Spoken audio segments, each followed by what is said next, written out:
Marwadi university మంచి భవిష్యత్తు కోసం తెలుగు విద్యార్థులు ఇష్టపడే యూనివర్సిటీ. కాల్ 9059052378 9059052379. అనకాపల్లి జిల్లా కోటవరట్ల మండలం జల్లూరు విలేజ్ లో ఒక వివాహిత ఆత్మహత్య ఇప్పుడు తీవ్ర వివాదంగా మారుతోంది. ఒకవైపు పోలీసులు ఆమె పాయిజన్ తీసుకుని చనిపోయినట్టుగా కేసు ఫైల్ చేశారు. మరొక వైపు మృతురాలు తరపు బంధువులు మాత్రం ఇది ఖచ్చితంగా భర్త వేధింపుల వల్లే, భర్తే ఇది చేశాడు అని చెప్పి వాళ్ళు కూడా ఆరోపిస్తున్నారు. మొదటగా మనం పోలీసుల వెర్షన్ ఒకసారి తీసుకుందాం, తర్వాత మృతురాలు బంధువులు ఏ విధంగా చెప్తున్నారు అది కూడా విందాం. సార్, ఇప్పుడు మీకు ఎప్పుడు ఇన్ఫర్మేషన్ వచ్చింది? ఎవరు కంప్లైనర్? ఏం తెలిసింది సార్ కేసుకు సంబంధించి? ఆవిడ డీటెయిల్స్ ఏంటి? మృతురాలు నిన్న సాయంత్రం ఆ భర్త చనిపోయిందని చెప్పేసి మాకు కంప్లైంట్ వచ్చిందమ్మా. కేజీ ఇచ్చులు చనిపోయింది. దాన్ని పంచనామా జరిపించి బాడీ వాళ్ళకి అప్పగించే ఉద్దేశంతో మేము ఇక్కడికి వచ్చాము. వచ్చి మృతురాల ఫాదర్ దగ్గరే మేము రిపోర్ట్ తీసుకొని కేసు రిజిస్టర్ చేయడానికి మేము చేస్తున్నాము. ఈలోగా వీళ్ళు మళ్ళీ చెక్క రాజ్యలక్ష్మి అమ్మ, Chekka Rajyalakshmi, wife of Nagaraju, 32 years, SC by community, SC colony, Jalluru village, Kotavaratla మండలం. నాగరాజు ఏం చేస్తాడు? నాగరాజు ఆటో డ్రైవర్ అమ్మ, ఆటో డ్రైవర్. పిల్లలు ఉన్నారండి? పిల్లలు ఉన్నారమ్మా, ఒక పాప ఉన్నట్టుంది. రాజ్యలక్ష్మి మృతికి అంటే ప్రైమరీగా తెలిసినటువంటి ఇన్ఫర్మేషన్ ఏమై ఉండొచ్చు? ఏమై ఉండొచ్చు అంటే ఇప్పుడు ఆవిడ 31వ తారీఖు మధ్యాహ్నం 2 గంటలకి ఇంట్లోనే మరి ఎలా తెచ్చుకుందో తెలియదు, ఆ గడ్డి మందు సేవించి మంచం మీద వాంతులు చేసుకుంటూ ఉంటే వాళ్ళు పేరెంట్స్ తీసుకుని వచ్చి కోటవరట్ల హాస్పిటల్లో జాయిన్ చేశారు. జాయిన్ చేసిన తర్వాత అక్కడ ప్రథమ చికిత్స చేసి నర్సీపట్నం ఏరియా ఆసుపత్రికి రిఫర్ చేశారు. నర్సీపట్నం ఏరియా ఆసుపత్రికి రిఫర్ చేసిన తర్వాత అక్కడ కూడా చికిత్స చేసి సీరియస్గా ఉందని విశాఖపట్నం కేజీహెచ్కి రిఫర్ చేశారు. ఇక్కడ చికిత్స పొందుతూ నిన్న మధ్యాహ్నం 2 గంటలకి చనిపోయారని డాక్టర్లు నిర్ధారించారు. భర్త నాగరాజు వెర్షన్ ఏమైనా తీసుకున్నారా? నాగరాజు వెర్షన్ కూడా తీసుకున్నామమ్మ. ఆయన ఆటో డ్రైవర్. ఆయన ఇదివరకు కూడా గతంలో 5 నెలల క్రితము నా భార్య ఇలాగా ఇంటి నుంచి రాజమండ్రి ఎక్కడికో చెప్పకుండా వెళ్ళిపోయిందంటే మిస్సింగ్ కేసు కూడా నమోదు చేసాం మా పిఎస్లో.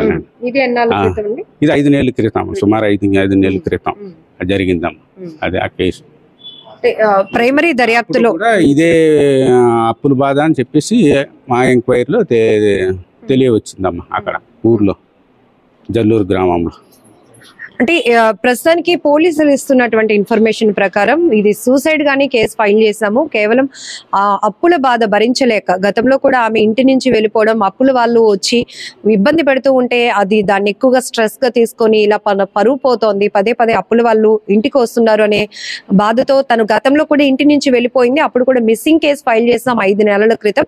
ఇప్పుడు రీసెంట్ గా తను గడ్డి మందు తెచ్చుకొని అది తాగి ఆత్మహత్య చేసుకున్నట్టుగా కూడా బంధువులు ఇచ్చినటువంటి ఇన్ఫర్మేషన్ బేస్ చేసుకుని సూసైడ్ గా కేసు ఫైల్ చేశామన్నారు.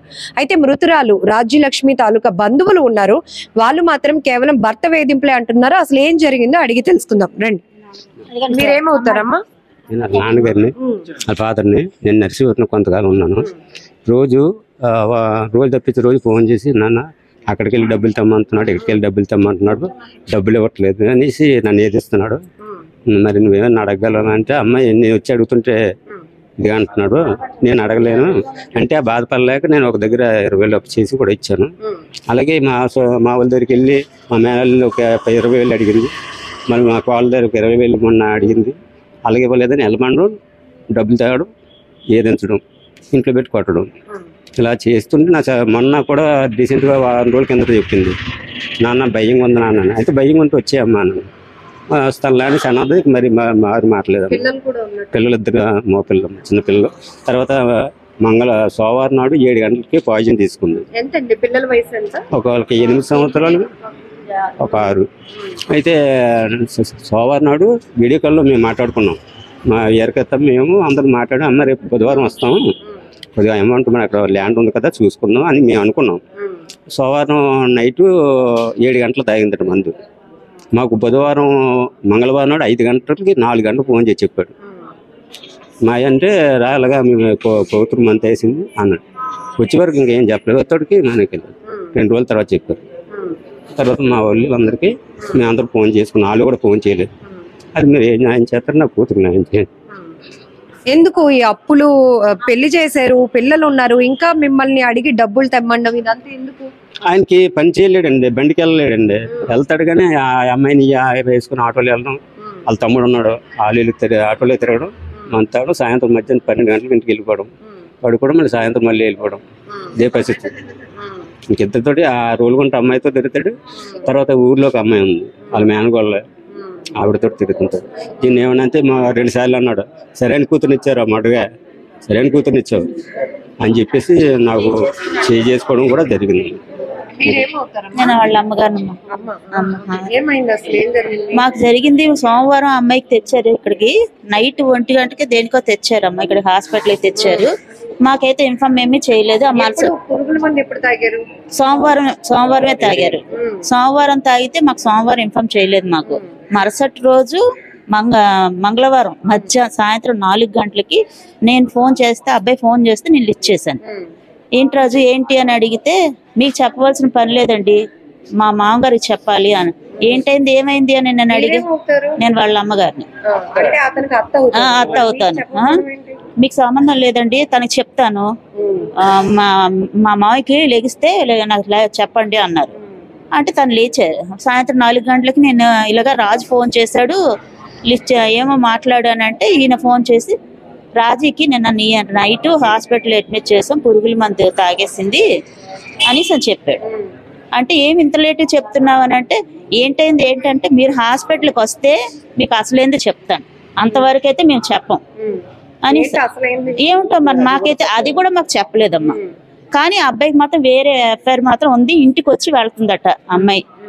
దానివల్ల అందరికి, అక్కడ ఊరు వాళ్ళందరికీ తెలుసు, ఊర్లో వాళ్ళందరికీ తెలుసు.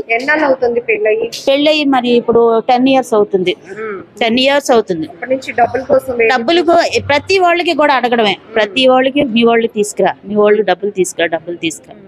ఇల్లు కట్టి, పెద్ద ఇల్లు కట్టింది, మరి దాని వల్ల పోయిందో ఏమిటో ప్రెజర్.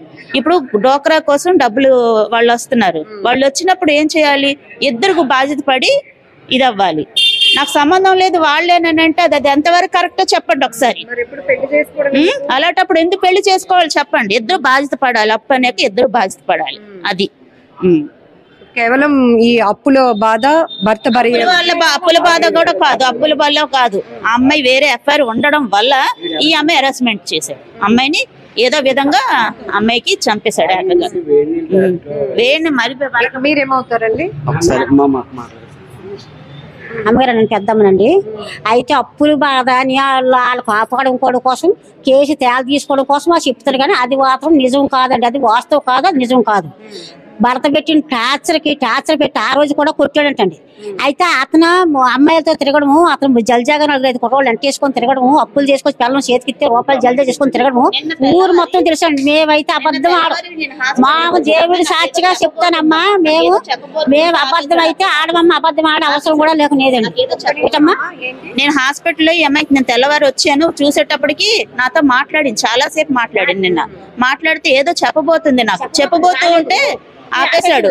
ఆపేసి అమ్మాయికి గొంతుకు బాగా రావట్లేదు, ఏం చెప్పలేకపోతుంది, అమ్మాయికి మాట్లాడించుకోండి అనేసి అని భర్త నన్ను చెప్పాడు, ఆపేశాడు. ఏమిటి రాజు, నేను రాజుతో మాట్లాడుతున్నాను కదా ఆగు అని అంటే, అచ్చచ్చే అమ్మాయికి బాగా లేకపోతే మీరేంటండి, మీరు ఆగండి అనేసి ఆయన హెరాస్మెంట్ మాకు చేశాడు. ఆఖరికి ఏం జరిగిందో కూడా చెప్పుకునే అవకాశం. ఈ రోజుకి వచ్చి ఇప్పటికి ఈ క్షణం వరకు ఏం జరిగిందో అనేది కూడా మాకు తెలియదమ్మా అక్కడ. కానీ పురుగుల మందు అని వాళ్ళు క్లారిటీ అయితే ఇస్తున్నారు. ఇగో ఈ పురుగుల మందు ఇదిగోండి, ఇది పురుగుల మందు తాగారు, అబ్బాయి తాగిందండి, ఈ తాగింది. అమ్మాయి అసలు ఎడ్యుకేటెడ్ కాదు, అన్ఎడ్యుకేటెడ్. దానికి తోడు ఈ మందు తీసుకొని మెడికల్ స్టోర్ లో అమ్మాయికి అంత నాలెడ్జ్ అయితే లేదు కదండి, ఎవరిస్తారు, ఏదో తెచ్చి. ఏది లేదమ్మా, ఏం దానికి ఎలా తెలుస్తుంది? అదే అమ్మా చెప్పండి, ఎలా చనిపోతుంది? టీ గ్లాస్ లో తాగిందని వీళ్ళే చెప్తున్నారు, మరగబెట్టి తాగిందని వీళ్ళే చెప్తున్నారు అనేసి వాళ్ళకి ఎలా తెలిసింది? ఉన్న వాళ్ళే తాపాలి కదా, వాళ్ళకి ఎలా తెలుస్తుంది? ఇప్పుడు నేను పురుగుల మందు తాగుతానమ్మా, తాగినప్పుడు నాకు నేను స్పృహ ఉండదు, ఇంకా నేను చెప్పే అవకాశం ఉండదు. అలాంటప్పుడు వీళ్ళకి ఎలా తెలిసిందో దానికోసం, అది నాకు కావాలి. ఫస్ట్ ఆఫ్ ఆల్ 2 పిల్లల బాధ్యత కూడా తల్లి మీద ఉంటుంది, చనిపోవాలని అనుకుంటున్నారు. అనుకుంటారా? ఏ తల్లి అనుకోదు కదమ్మా. పిల్లల కోసమైనా చదువుతాయి కదా. ఫస్ట్ వెళ్ళిపోయిందంటే దానికి కూడా కారణం ఇతనే. ఫస్ట్ వెళ్ళిపోయిందని కూడా కారణం ఇతనే. అంతే. తట్టుకోలేక పిల్ల అప్పుడు కూడా వెళ్ళిపోయింది కానమ్మా. అప్పులు అయ్యే ఏమి కాదమ్మా. అప్పులో ఎవరు పీక మీద కూర్చొని అప్పులు కాదండి. అప్పుల తర్వాత ఎలా కూడా అనుకుంటుంది. అందరికీ చెప్పేది కాదు అప్పులు నా ఇళ్ళలో ఎవరికి ఇచ్చేస్తాను, నేను రూపాయి ఎవరు ఉంచుకోను అంటే ఎవరు కూడా పెద్దగా గొడవబడి కానీ ఓదించి కానీ చెయ్యలేదండి అమ్మ. అది వాళ్ళకి కూడా తెలుసండి. కాకపోతే వీళ్ళు కాపాడుకోవడం కోసం ఇవన్నీ క్లియర్ చేస్తున్నారండి అమ్మగారు. బెదంతులు పిల్లని మట్టికి అతని మీదే మాకు అనుమానం అండి అమ్మ. పిల్ల అంతలో పిల్ల చచ్చిపోయినంత తిరిగిది కాదండి అమ్మ.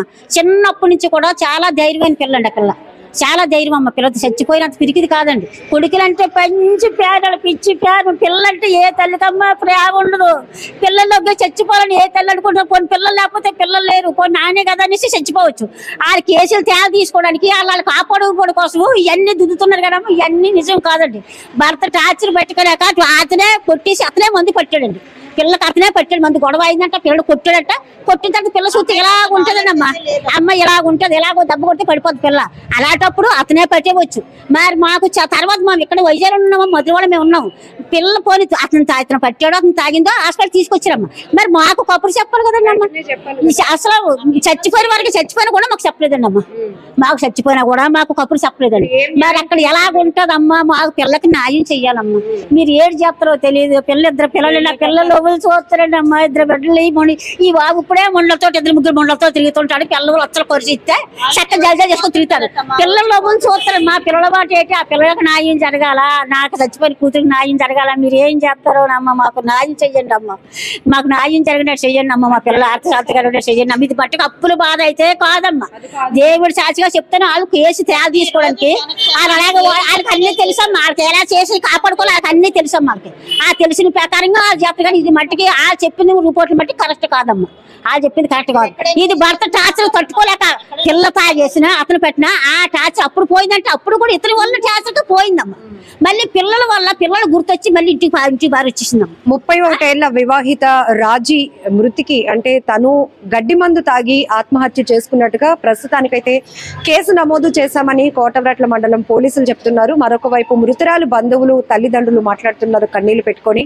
కేవలం భర్త వేధింపులు భరించలేక ఆకతాయితనంగా అలాగే వివాహేతర సంబంధాలు కొనసాగిస్తున్నటువంటి భర్తని తట్టుకోలేక ఆయన పెడుతున్నటువంటి టార్చర్ భరించలేక మాత్రమే ఇది జరిగింది. ఇంకొక వైపు మాకు అనేక అనుమానాలు ఉన్నాయి. భర్తే పురుగుల మందు తాగించి ఇది ఆత్మహత్యగా చిత్రీకరించే ప్రయత్నం కూడా చేస్తున్నాడు.